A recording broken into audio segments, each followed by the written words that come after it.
Thank you for joining us on World Ocean Day. My name is Shelly Bengiat, and I'm the founder and director of Envirotech Education. We have been operating as a registered training organization for the last 13 years. We recognize the Aboriginals and Torres Strait Islanders' heritage, rights, and ancient wisdom for sustainable empowerment.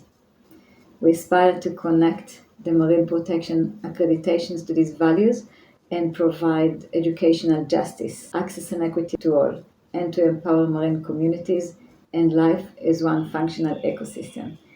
The Marine Protection VET reform was initiated by Envirotech in 2016 after the large-scale bleaching events that affected the Great Barrier Reef and continued with similar events all around the world. Education systems are also somehow at fault from addressing this impact for the marine environments. In Australia and internationally, vocational education systems offer rapid, practical and strategic training in conservation, land management, construction, marine development. However, marine conservation restoration was excluded.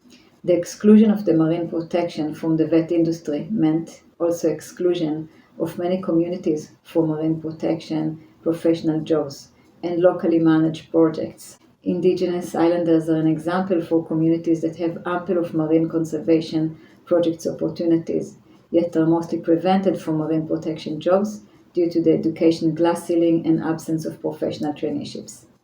The Marine VET reform provides access to professional practical marine training products and relevant job skills that are specific for marine environment challenges and opportunities.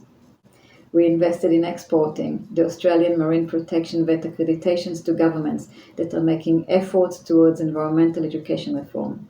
We introduced the Marine VET IP into the United Arab Emirates, to the Kingdom of Saudi Arabia and Israel, where marine protection projects are becoming a blue carbon industry strategy. On 18 December 2020, in a joint industry submission led by INLOC, Blue Planet Marine and Envirotech Education, we submitted to the Queensland Government that marine conservation restoration must be declared in Queensland as critical priority occupations. We also submitted a declaration of apprenticeships and traineeships and the allocation of user choice funding arrangements to marine protection industry employers. Once vocational technical marine protections accreditations are accepted by the Australian states as apprenticeships and traineeships, the marine protection industry will embark a sustainable new direction.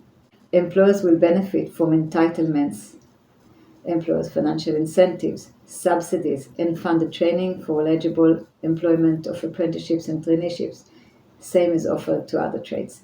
We are grateful for the marine protection industry members, Indigenous communities and schools that supported the VET environmental reform submission. However, despite the great efforts of research, development and industry collaboration, the lack of government response so far to our submission indicates that further marine industry, Indigenous communities and school lobby efforts are still required in order to establish the urgent need for funded marine protection VET training and accreditation. In the absence of government-recognized marine protection apprenticeships and traineeships, we are hosting this webinar today to reach out to industry, Indigenous islanders, and coastal communities to connect with us and independently offer the first marine protection on-the-job training opportunities to our current students and students to come.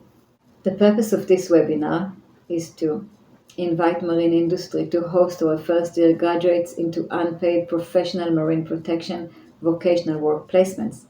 Invite Indigenous communities to connect with us for the delivery of marine professional vocational accreditations to create tomorrow's jobs today and develop marine protection projects in their island communities.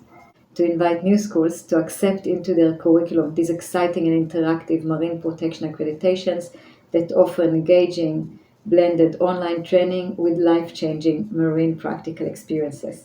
Embarking in 2016 with a commitment to develop the first worldwide marine protection VET accreditation was challenging and rewarding journey, and we ask now for your help. We are ready and committed to integrating our first-year graduates with industry and Indigenous communities. I wish to thank you for your participation, and I'm proud to invite our Australian and international marine expert panel to present the technical vocational work placement opportunities that are emerging in Australia and internationally for a new professional marine story of hope, access and equity resulting from innovative education reform. Thank you.